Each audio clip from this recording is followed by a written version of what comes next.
Brown with the steal and the dunk. Tremendous hustle play. They had just inserted him in the game. I don't know what Sarge was thinking about at that moment. I mean, my goodness, but it ignited the crowd.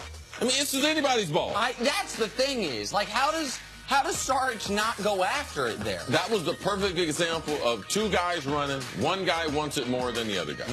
I mean, look at what a lead Sarge had when the ball goes off his foot. All right, Jason Tatum. Man, he's so good. Man, I don't know if the dunk was as good as the chin-up. I like the chin-up. A little extra on it. I also like that the NBA has just quietly abolished the hanging on the rim. So I was going to ask you about that. Sometimes they call, sometimes they don't. They haven't called a technical on that, I don't think, all year long. They're good with it. They're pros. They should let them hang on the rim. Doesn't matter. The only way, a lot of times, too, you hang on the rim is a lot safer. Right. Because your momentum, they're moving so fast, just like you used to do, Nick. Yep, absolutely. You guys see LeBron doing his little Donovan Mitchell impression, little spin move? Take it back, Jenna. Take it back. Okay. Donovan Mitchell does LeBron impersonations or impressions. But LeBron doesn't do Donovan Mitchell? No, that's not how it works. The original can't be the one doing the impressions. It is a compliment to Donovan Mitchell. You would even say that. Yeah, LeBron's working on that. It hadn't been approved yet, but he's working on the patent. So after he gets the patent approved, Donovan will be able to drop off some cash every time you do that. Every time you do that in the NBA, LeBron make him pay. Like they say on Shark Tank, patent pending. Yeah. Can you imagine if that's how it works? Utility patent. Utility patent pending. How many patents? Sticking with that game, a lot of question marks heading into Game 2. Could the Cavs play better? Could the Raptors play worse? Could Kevin Love play? The answers are yes, maybe, and yes. Cavs sail past Toronto to take a 2-0 lead in this series. LeBron James was out of his mind. 43 points, 14 assists. Kevin Love was out of bad games. Finally, 31 points, 11 rebounds for him. Here he is on his bounce pass performance. I made some shots. I mean, as simple as that. I know it's funny to say, but you know, I've had a lot of great looks and, you know, really uncharacteristic misses from me. It's not like I forgot how to play the game of basketball. You know, I go out there every night and fight and try to help this team win. And you know, tonight just wanted to you know, affect the game in different ways. He wasn't settling, and you know, it allowed us to continue to feature him and continue to go to him. You know, and it was great, you know, to see that performance out of him. I mean, he's our all-star power forward, and you know, it's a huge game for him. So I think everyone here could agree that we were a little surprised by what was happening with Kevin Love. Some of us thought that he would not bounce back. Some of us thought he would. But to come out and put up 31 points in that first game that you're sort of coming back, you had to be impressed with that. I was very impressed. I hadn't given up on Kevin Love. I said I thought he would have this type of game in Game 1. Instead, in Game 1, he was terrible.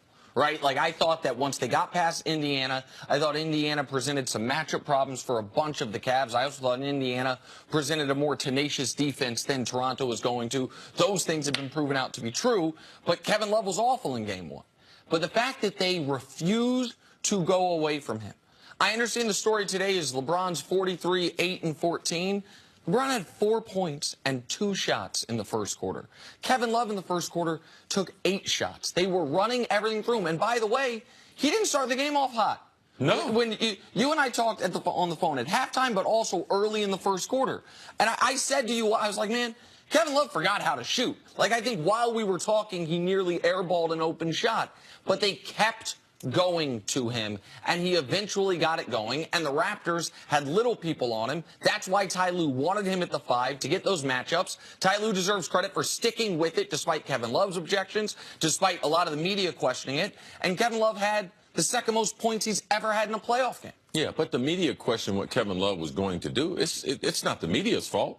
Kevin Love opened that door by playing so bad. Like, for sure. I was shocked by his performance. Unbelievable performance. There's no way anybody was expecting Kevin Love to get 30 points from what we've been seeing. But let's stop the rumor then. Let's stop the excuses then, too. There's something wrong with his hand. All right? I don't want to hear that the rest of the playoffs. Hey, maybe it might be his left hand for a right-handed shooting player. Okay, let's kill that. I agree with All right? Now, they went to Kevin Love. This is about his teammates.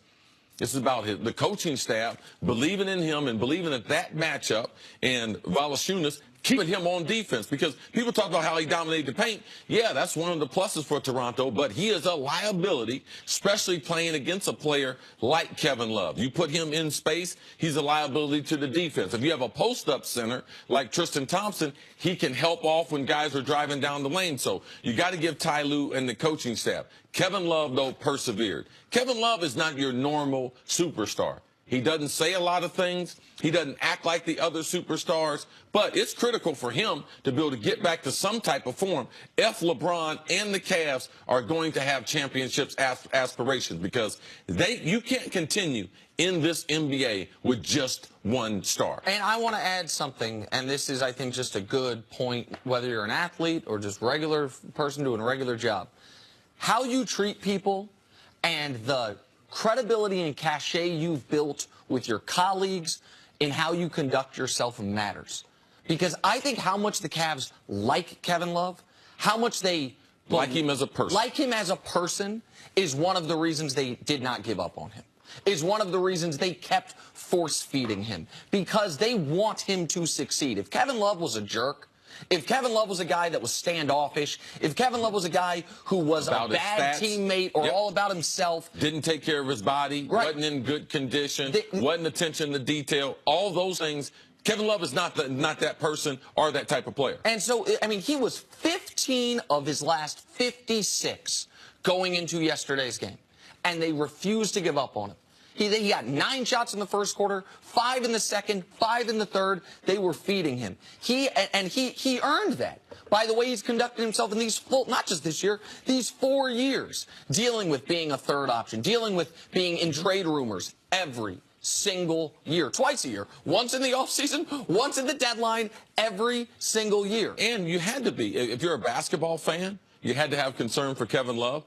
For me, as a Cavs fan, you have to have concern for Kevin Love, because you know ultimately the pressure continues to mount. And Kevin Love telling his own story, how he struggled, you know, with some anxiety issues, how he struggled. Like, to see him to be able to come back, like, this was awesome stuff. You know, when he opened up and said, man, he was just fully honest as far as the things that he has dealt with, knowing that he's doing that, living a public life. It's awesome to see. I was very, very happy to see Kevin Love playing well. We all knew that the thing Kevin Love needed was a game like this, to just remind himself that he knows how to shoot, that the balls that he shoots could go in, that he could contribute to this team, that it doesn't only have to be LeBron James and LeBron James only. And last night, him and some of the role players around him, especially Kevin Love, though, stepped up. And now we've got ourselves a 2-game Cavs lead. Absolutely. All right, let's take a break. Coming up, who you got to hear? Wait till you hear who Baker Mayfield is being compared to. Seriously, you're going to be surprised, I promise you. That's next on First Things First. Did you guys hear the part about Nick when he said, hey, you know something? The cachet you build up with your colleagues, did y'all listen to that? Yeah. Both of y'all?